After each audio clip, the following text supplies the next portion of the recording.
एक साधक ने कैसे अपने जीवन में यक्षिणी साधना के बाद परिवर्तन पाए? क्या उसे आर्थिक जो नए मुकाम थे उसे प्राप्त हुए, या उसने अपने जीवन में क्या क्या नई चीज़ें प्राप्त की, यह उस साधना का अनुभव है। और साथ ही साथ हम इस साधना के विषय में जानेंगे।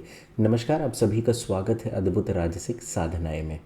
एक समय था जब साधक स्वयं से मेरे सीधे संपर्क में रह के अपनी साधनाएं करते थे। वर्तमान समय में और उस समय में भी यह कहा जाता था कि साधक अपनी साधनाओं की जो भी अनुभव है वो गुप्त रखें, लेकिन एक समय था जब साधक अधिक उतावले होते थे, या उस समय साधक भी बहुत कम थे इसलिए ज़्यादा संपर्क में रहते थे, तो कहीं ना कहीं वो अपने अनुभव साझा कर ही देते थे। पूरा ना करें तो कुछ न कुछ कर ही देते हैं। वर्तमान समय में साधक कार्यकर्ताओं के संपर्क में रहते हैं, सीधे मेरे संपर्क में नहीं है। इस कारण से यह कहना कि वर्तमान समय में साधकों को क्या अनुभव हो रहे हैं या तो उचित भी नहीं है, और सभी साधकों को यह भी कहा जाता है कि अपनी साधना के किसी भी प्रकार के अनुभव साझा ना करें किसी भी कार्यकर्ता अथवा संस्था में किसी से भी। कुछ साधक अपने अनुभव साझा करते हैं ईमेल के माध्यम से, अर्थात जैसे कोई नए नाम से XYZ करके कुछ ईमेल बना लिया और अपना नाम और पता गुप्त रखा और अपना अनुभव साझा कर देते हैं। तो ऐसे साझा कर सकते हैं उस संस्था के साथ, लेकिन सामने से ना बताएं, क्योंकि इससे साधना की गुप्तता समाप्त हो जाती है, जिस कारण से साधना का जो शक्ति रहता है, जो आपको फल मिलना रहता है, वो उतना अधिक नहीं मिल पाता है। तो यह अनुभव जो साधक ने मुझसे साझा किया था, जब मैं शिक्षा देता था लोगों को, आपस में बातचीत हमारी रहती थी, उस समय की लगभग ये 2016-17 के आसपास की बात होगी, या उसी के आसपास की बात होगी, क्योंकि अब काफ़ी लंबा समय हो गया है इसलिए मुझे बहुत अच्छे से याद नहीं है।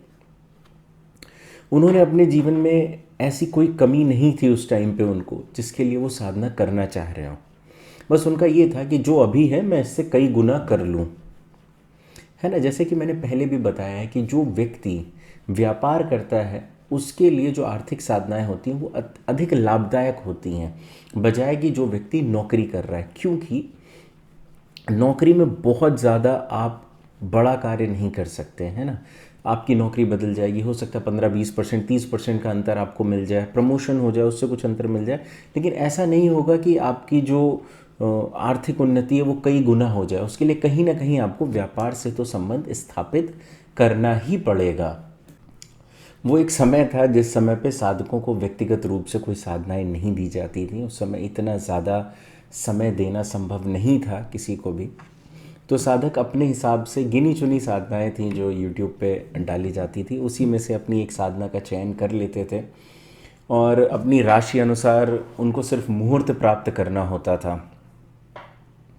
और साधना के नियम सार्वजनिक रूप से जितने दिए हुए थे, साधक उन्हीं का पालन करके अपनी साधनाएं कर लेते थे। क्योंकि आज से यदि देखा जाए 6 वर्ष पूर्व अगर हम जाते हैं, तो उस समय साधकों के जो प्रश्न थे ना वो सीमित थे, क्योंकि साधनाएं सीमित थीं। अभी क्या है कि साधनाएं अनेक प्रकार की प्रदान की जा चुकी हैं,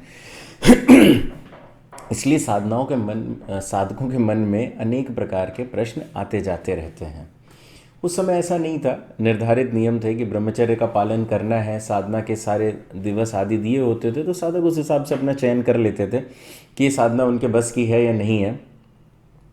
खैर, अब उन्होंने अपनी साधना का चयन किया। जैसा कि मैं बता रहा था, उनके जीवन में उनको कोई समस्याएं नहीं थी कि यदि वो साधना नहीं करते या करते तो उनके जीवन पे कोई विशेष फ़र्क पड़ता उस समय पे, क्योंकि उस समय पे उनका जीवन संतुलित चल रहा था। उनके अपने खान पान रहन सहन में कोई कमी नहीं थी, है ना, क्योंकि वो व्यापारी थे और पहले से वो अपना व्यापार कर रहे थे। लेकिन इस साधना के बाद उनके जीवन में अनेक परिवर्तन आए, उनका व्यापार भी काफ़ी बड़ा हुआ, शायद कई गुना बड़ा हुआ, मैं ये भी कहना उचित समझूंगा, है ना। और उन्होंने अपने जीवन में अच्छी उन्नति की, है ना। तो इस साधना की जब उन्होंने शुरुआत की, जैसा कि आप जानते हैं कि एक व्यक्ति जिसके जीवन में कोई समस्या ना हो उसके लिए ब्रह्मचर्य में रहना एक कठिन कार्य होता है ना। यदि आप देखें, एक जीवन में एक व्यक्ति को कोई समस्या नहीं है तो वो हर एक प्रकार के भोग अपने जीवन में प्राप्त करना चाहता है, ठीक है ना। साधक विवाहित हैं और उनकी 2 संतानें भी हैं, ठीक है ना। तो अच्छा जीवन था माता पिता संतान के साथ, है ना, जीवन बहुत अच्छा चल रहा है।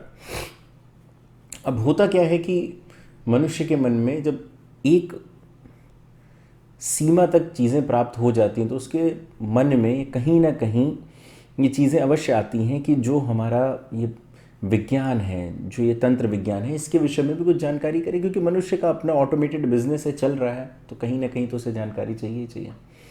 तो साधक ने यूट्यूब वीडियो के माध्यम से अपनी साधना का चयन किया और उसे उसकी सामग्री आदि प्राप्त की, दीक्षा अपनी प्राप्त की, है ना, और उसको करना शुरू कर दिया। साधक के अनुभव साधना काल में भी बहुत अच्छे थे, क्योंकि उन्होंने जिस स्थान का चयन किया था वह भी बहुत ही उत्तम स्थान था जो उन्होंने चयन किया। साधना बड़ी थी, लंबी थी, तो उन्होंने अपनी साधना का जितना हो सकता था उतना ब्रह्मचर्य का पालन करते हुए साधना करनी शुरू की।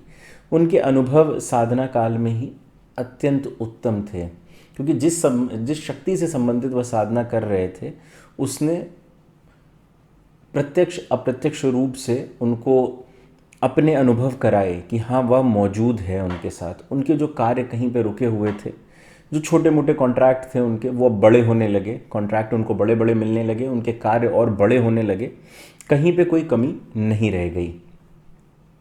साधना काल में ही शक्ति ने अपने स्पर्श के माध्यम से साधक को एक नया आयाम दिया उसके जीवन में। उसको जो चीज़ें थी और ज़्यादा बेहतर होने लगीं। लेकिन क्योंकि प्रत्यक्षीकरण के लिए इस साधना में ध्यान अत्यंत आवश्यक था, और इस साधना का जब तक गहन ध्यान नहीं होता है तब तक शक्ति प्रत्यक्ष नहीं होती है। तो जितना भी उनके साधना की शक्ति के माध्यम से, मंत्र की शक्ति के माध्यम से, उनके अंदर जो ऊर्जा ऊर्ध्वाभिमुख हो रही थी उसके माध्यम से जितना भी शक्ति संपर्क स्थापित कर सकती थी उसने स्थापित किया। और धीरे धीरे करके उन्होंने अपनी साधना का समय काल होता गया, कहीं पे उनको थोड़ा सा ऊपर नीचे हुआ उनका ब्रह्मचर्य में, लेकिन किसी न किसी तरीके से उन्होंने साधना पूर्ण कर ली। साधना पूर्ण करते करते उनके अंदर इतनी विशेष शक्तियाँ आ गई थी कि उनको ऐसा लगने लगा था, क्योंकि ध्यान भी वो साथ ही साथ कर रहे थे और मंत्र भी उन्होंने प्रयास किया कि जितना हो सके भ्रूमध्य पे ध्यान केंद्रित करके जप किया जाए, उसी प्रकार से उन्होंने मंत्र का भी जप किया। उन्होंने यह महसूस किया कि जब भी साधना काल में, जब भी वह किसी के समक्ष सामने बैठे होते हैं और अपनी शक्ति का ध्यान करते हुए अपने भ्रूमध्य पे ध्यान कॉन्सेंट्रेट करते हैं और किसी से कुछ भी कहते हैं तो वह उसको मना नहीं करता उस चीज़ के लिए। अब यह आप कह सकते हैं एक तरीके से सम्मोहन की शक्ति भी कह सकते हैं, अब कुछ भी कह सकते हैं कि वो सही कह रहे हो गलत कह रहे हो उससे मतलब नहीं है, लेकिन वो व्यक्ति सामने वाला मना नहीं करता है ना। और यह सारी चीज़ें उनके सामान्य जीवन में साधना काल में होती रहीं। उसके बाद क्या हुआ, साधना काल में और भी अनुभव हम धीरे धीरे साझा करेंगे। पहले हम हवन के आसपास के अनुभव को समझते हैं, क्योंकि उससे उनको ज़्यादा अधिक एक बल प्राप्त हुआ कि हाँ जो मैं कर रहा हूँ वो सही है। जैसा कि मैंने बताया था, साधक जो है नॉर्थ इंडिया साइड से हैं, तो उन्होंने अपने जीवन में अच्छा कर रखा था, तो खाना पीना भी करते ही थे, है ना, कि जैसे मांसाहार और शराब आदि का सेवन करते थे। तो उन्होंने जब अपनी साधना का हवन किया तर्पण मार्जन के लिए, उनको ज्ञात नहीं था कि कितने शराब की आवश्यकता है। उन्होंने 2 बोतलें शराब की ले ली और उसके बाद तर्पण मार्जन में उन्होंने उपयोग किया, है ना, और जिसमें काफ़ी उनके पास जो मद्य था वो बच गया। उसका मूल कारण ये था क्योंकि इतनी आवश्यकता ही नहीं थी, लेकिन साधक को जानकारी ना होने के कारण और गुप्तता बनाए रखने के कारण उन्होंने बहुत ज़्यादा प्रश्न नहीं किए और उसे किया। अब जो भी शेष था उनका जब हवन पूर्ण हो गया, इतना समय देने के बाद, है ना, इतना समय देने के बाद अब उनको ब्रह्मचर्य से भी बाहर आना था, सब कुछ था। तो हवन आदि विसर्जित करने के बाद उन्होंने अपने जीवन का जो भी सुखमय काल था वो व्यतीत किया। उसके बाद अपने यार दोस्तों के साथ कभी उनको लगा कि एक जो मद्य है वो शेष है, तो कहीं ना कहीं उसका सेवन किया जाए। हुआ ये कि ये लोग मतलब अपना काफ़ी समय से पुराने दोस्त हैं और सब व्यापारी ही हैं, तो लोगों को मद्य का सेवन करने का आदत था, ऐसा कोई समस्या नहीं थी। इन्होंने मद्य का सेवन किया, इनके 2-3 मित्रों ने मद्य का सेवन किया, लेकिन जितने भी अन्य मित्र थे वो उस मद्य को नहीं पचा पाए और जो उनके जीवन में कभी नहीं हुआ था, उनको उल्टी पल्टी होकर वो मद्य बाहर निकल गया और हल्का सा वो बीमार हो गए। लेकिन ये बिल्कुल ठीक थे, इनके साथ कोई भी समस्या नहीं हुई और उस समय के बाद से इनको अधिक अपने अंदर ऊर्जा महसूस होने लगी, शक्ति का अनुभव होने लगा। इन्होंने एक बार मुझसे ऐसे ही कहा, सर जी मुझे लगता है कि यदि मैं किसी दीवार के पास दौड़ता हुआ चला जाऊं, इनका अनुभव था, मतलब कि इतनी शक्ति इनको अपने अंदर महसूस होती थी कि यदि कोई दीवार है और मैं दौड़ता हुआ उसकी तरफ जा रहा हूं, तो मुझे इतना यकीन है या तो मैं उस दीवार से आर पार निकल जाऊंगा, या तो वो दीवार हट जाएगी, या तो वो दीवार टूट जाएगी, लेकिन मुझे कुछ नहीं होगा। तो इस शक्ति ने अंदर जो साहस उत्पन्न किया था, बाकी कई सारी चीज़ें जो उनके जीवन में हो रही थी, उसका उन्होंने एक ऐसी एग्जाम्पल दिया कि कहीं वो एक बार रास्ते में लौट रहे थे कहीं से अपनी फैमिली के साथ, तो वहाँ पे चेकिंग आदि हो रही थी, सबको रोका जा रहा था, कहीं पे भी किसी को नहीं छोड़ा गया, है ना, सबकी गाड़ियाँ रोकी जा रही थी, लेकिन उनको बिना किसी कष्ट के जाने दिया गया, है ना। तो बहुत सारी चीज़ें थी उनके जीवन में, ये जो छोटी छोटी चीज़ें होती हैं ना, आदमी यही शेयर कर पाता है, क्योंकि बाकी जो शक्तियों के मूल अनुभव रहते हैं उसको कहीं ना कहीं गुप्तता में रखना अत्यंत आवश्यक है। तो इस तरीके से उन्होंने अपने जीवन में अनेक प्रकार के जो फल थे वो प्राप्त किए हैं। इस साधना को साधक ने जीवन में सिर्फ एक बार किया था, वो भी आज से 5-6 वर्ष पूर्व, लेकिन इस साधना का फल साधक को नियमित सिर्फ ध्यान करने के माध्यम से आज तक प्राप्त हो रहा है। जो इस शक्ति का आवाहन है वो कर रहे हैं। मैंने कभी भी उनसे जीवन में ये नहीं पूछा कि आपको इसका प्रत्यक्षीकरण हुआ है नहीं हुआ, आपने इसके साथ शेष क्या लाभ प्राप्त किए, इस तरीके का कोई भी सवाल संस्था द्वारा साधक से नहीं पूछा जाता है। यदि आपसे कोई साधक भी आपके साधना के विषय में जानकारी चाहते हैं, जैसे मान लीजिए कई बार क्या होता है, किसी साधक के माध्यम से आप संस्था से जुड़ते हैं, तो कभी भी अपने साधना की गुप्तता भंग ना करें, है ना।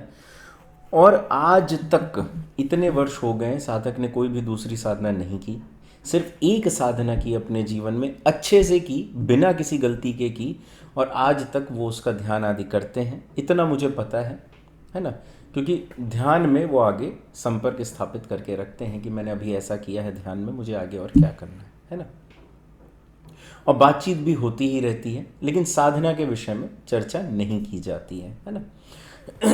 तो मूल रूप से क्या है कि अगर साधक अपने जीवन में एक साधना अच्छे से कर लेता है तो उसका आजीवन लाभ प्राप्त करता है। और उस एक साधना को करने के लिए यदि साधक इन सभी चीज़ों को देखे, कितने दिन की है, कितनी सामग्री लग रही है, मैं हवन कर पाऊंगा या नहीं कर पाऊंगा, मेरे को क्या लाभ होगा क्या लाभ नहीं होगा, है ना। देखिए, एक मनुष्य के अंदर इतनी लालसाएं नहीं हो सकती जितना एक शक्ति आपको प्रदान कर सकती है। ये चीज़ जान लीजिए, कोई भी एक छोटी सी साधना आपके जीवन के जो बेसिक संकट हैं उनको दूर कर सकती है। बेसिक, अब जैसे मान लीजिए कोई व्यक्ति शरीर से विकलांग है, तो उसके लिए हो सकता है साधनाएं बहुत बड़ी करनी पड़े या बहुत लंबी करनी पड़े, जिससे आंतरिक शरीर में परिवर्तन आए, तब जाके भौतिक शरीर में परिवर्तन आए। लेकिन जो व्यक्ति आर्थिक रूप से परेशान है या सामाजिक रूप से कुछ परेशान है या कुछ उन्नति चाहता है, किसी भी तरह की उन्नति चाहता हो जीवन में, समाज में, मान सम्मान, राजनीति आदि आदि, उसके लिए बहुत ज़्यादा उसको मेहनत करने की आवश्यकता ही नहीं है ना। तो ये चीज़ें आपको समझनी होंगी कि जीवन में एक साधना मनुष्य का पूरा जीवन परिवर्तन कर देती है, लेकिन उस साधना के प्रति आपका समर्पण होना चाहिए, पूर्ण समर्पण आपको करना पड़ेगा, है ना।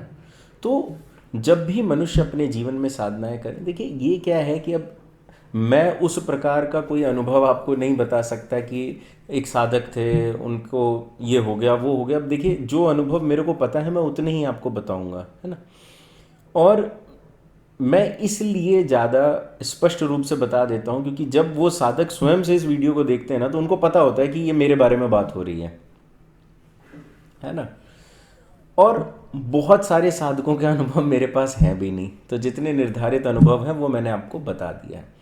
देखिए, कई सारे साधक आज के समय में ना साधना नहीं भी कर पाते हैं। कोई, मैं किसी को दोष नहीं दे सकता, भाई किसी का शरीर है वो नियंत्रित नहीं है, उसमें समय लग सकता है, कोई बड़ी बात नहीं। तो ऐसे साधक अपनी समस्याओं से मुक्ति प्राप्त कर सकें, इसलिए प्रत्येक रविवार संस्था द्वारा माता महाविद्या का हवन किया जाता है साधक कल्याण हेतु, और यह रात्रि 8 बजे किया जाता है, जिसमें साधक अपना नामांकन करवा सकते हैं।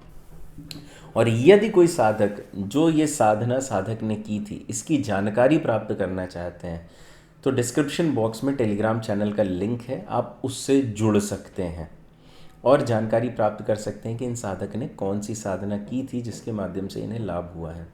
और यह एकमात्र ऐसे साधक नहीं है जिन्होंने यह साधना करके अपने जीवन में लाभ प्राप्त किया है। ऐसे अनेक साधक हैं जिन्होंने इसी साधना को करके अपने जीवन में अनगिनत लाभ प्राप्त किए हैं, है ना। और इस साधना को वर्तमान समय में भी साधक करते हैं, और संस्था द्वारा इस साधना को यदि सूचीबद्ध किया जाए कि कोई नया साधक जुड़ा, उसने कहा कि जी मैं अपने जीवन में कोई अच्छी साधना करना चाहता हूँ, तो जो गिनती की 8-10 साधनाएं जो बहुत बार साधकों ने की हैं, उनमें से कहीं ना कहीं इस साधना को भी उसमें सम्मिलित किया जाता है। अतः यह साधना पूर्णतः राजसिक है। इसमें किसी भी प्रकार का कोई भी संकट नहीं होता, ना आपके परिवार पे, ना आप पे, किसी भी तरीके की कोई समस्या नहीं है। बस साधक को साधना करनी होती है और पूर्ण श्रद्धा के साथ अपनी साधना करें और लाभ प्राप्त कर सकते हैं आप। और इस साधना को अथवा किसी भी जानकारी के लिए यदि आप संस्था में संपर्क करना चाहते हैं तो नीचे डिस्क्रिप्शन बॉक्स में टेलीग्राम चैनल का लिंक है, आप उससे संपर्क स्थापित कर सकते हैं। और जब आप टेलीग्राम चैनल में जुड़ते हैं, कार्यकर्ताओं से संपर्क करते हैं, वहाँ से आप लोग आपस में संस्था के जो नंबर हैं उन पर कॉल करके भी बात कर सकते हैं। लेकिन मूल रूप से मैं चाहता हूँ साधक पहले टेलीग्राम चैनल ज्वाइन करें, क्योंकि वहाँ पे अनेक साधनाओं की जानकारी वहाँ पे पहले से उपलब्ध है और अनेक आपके ऐसे प्रश्न होंगे जिनके उत्तर पहले से वहाँ पे दिए गए हैं। इसलिए टेलीग्राम चैनल अवश्य ज्वाइन करें। और शेष यदि आपके मन में कोई प्रश्न है तो आप नीचे कमेंट बॉक्स में भी पूछ सकते हैं। और यदि आप चाहते हैं कि कोई आपका जानने वाला या कोई संस्था से संपर्क स्थापित कर सके तो आप वीडियो उनके साथ भी साझा कर सकते हैं। यदि जीवन में आपको मूलभूत जो परेशानियां हैं उनसे मुक्ति चाहिए तो आप संस्था का टेलीग्राम चैनल अवश्य ज्वाइन करें। और संस्था वर्तमान समय में लखनऊ में एक आश्रम निर्माण कर रही है, साथ ही साथ एक दिव्य पशुशाला का निर्माण कर रही है। उसके विषय में भी पूर्ण जानकारी आपको टेलीग्राम चैनल से प्राप्त हो जाएगी। हवन क्षेत्र संस्था का उपलब्ध है, साधक वहां पर आकर हवन कर सकते हैं। इसलिए किसी साधक के मन में यदि यह प्रश्न आ रहा हो कि यदि इस साधना में या किसी भी साधना में मुझे हवन करना है तो मैं कहाँ जाकर हवन कर पाऊंगा, तो उसके लिए आपको परेशान होने की आवश्यकता नहीं है। हवन आप संस्था में, आश्रम में आके कर सकते हैं। रहने की सुविधा में थोड़ी अभी समस्या है, धीरे धीरे वह भी हो जाएगी। आश्रम का निर्माण कार्य चल रहा है। आप सभी का मैं तंत्र जगत में स्वागत करता हूँ। नमस्कार एवं धन्यवाद।